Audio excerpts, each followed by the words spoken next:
Assalamualaikum warahmatullahi wabarakatuh. Salam warahmatullahi. Hari ini sekolah kami kedatangan tamu spesial nih, Bapak Ketua DPRD Sumbawa. Nah, salam kenal, Ya, Bapak. salam kenal Mbak. Dengan Mbak siapa nih? Saya Wipina, Pak. Wipina. Saya. Oke. Nah, saya akan berbincang-bincang sebentar nih sama Bapak Abdul Rafi selaku Ketua DPRD Sumbawa.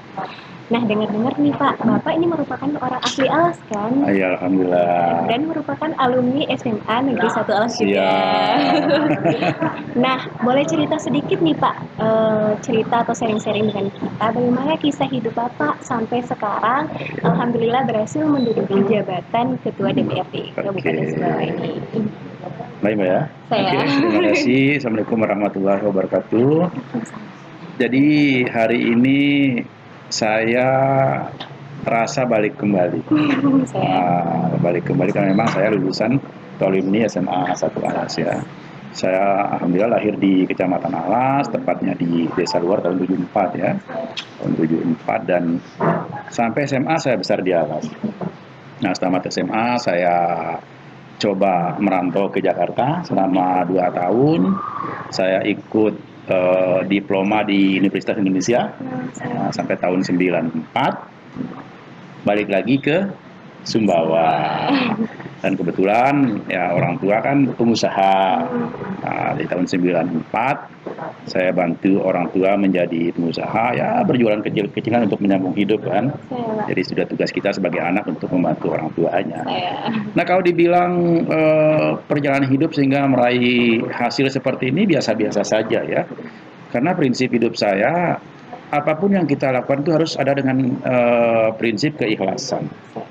Jadi kalau kita melakukan sesuatu, itu yang utama adalah kita harus ikhlas dulu. Ikhlas dan harus maksimal. Gitu, ikhlas dan harus maksimal.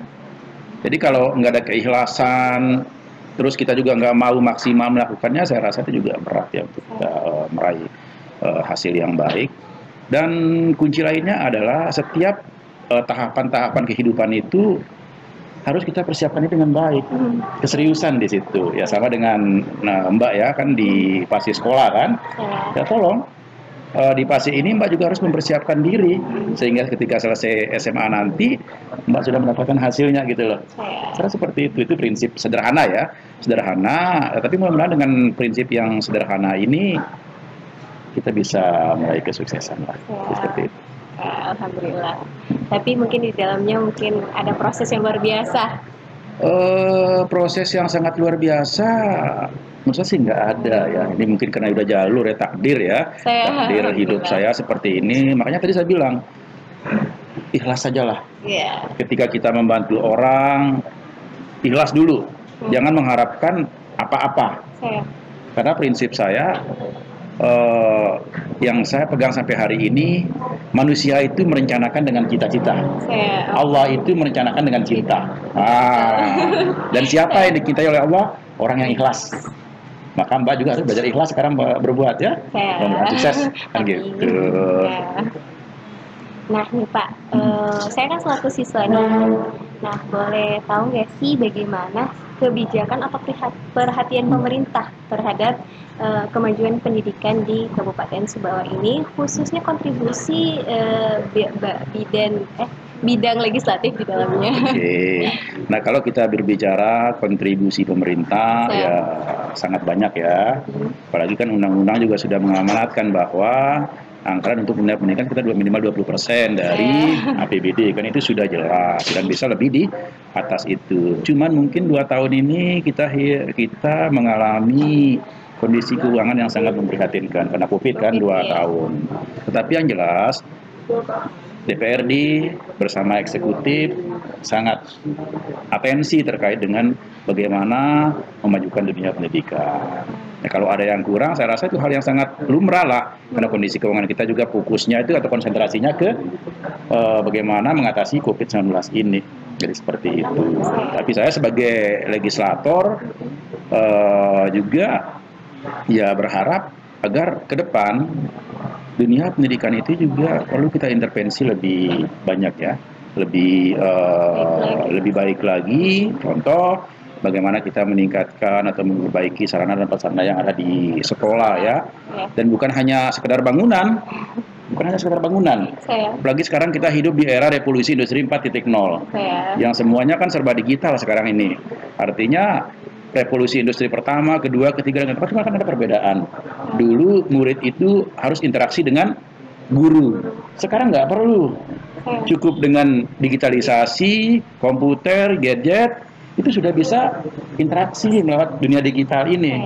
Makanya saya berharap juga untuk kedepannya sentuhan-sentuhan untuk dunia pendidikan itu lebih banyak kepada penyiapan sarana dan prasarana sekolah, contoh komputer, jaringan WiFi, sehingga revolusi industri ini kita bisa terima dengan baik, kan gitu. Saya Pak. Nah Pak, sekedar informasi nih, alhamdulillah sudah 2 kali siswa dari SMA Negeri 1 Alas ini lolos ke parlemen tingkat nasional. Nah, gimana sih saran Bapak tentang kepada para siswa yang ingin mendapatkan pendidikan politik dari badan legislatif? Bagaimana sih Pak caranya?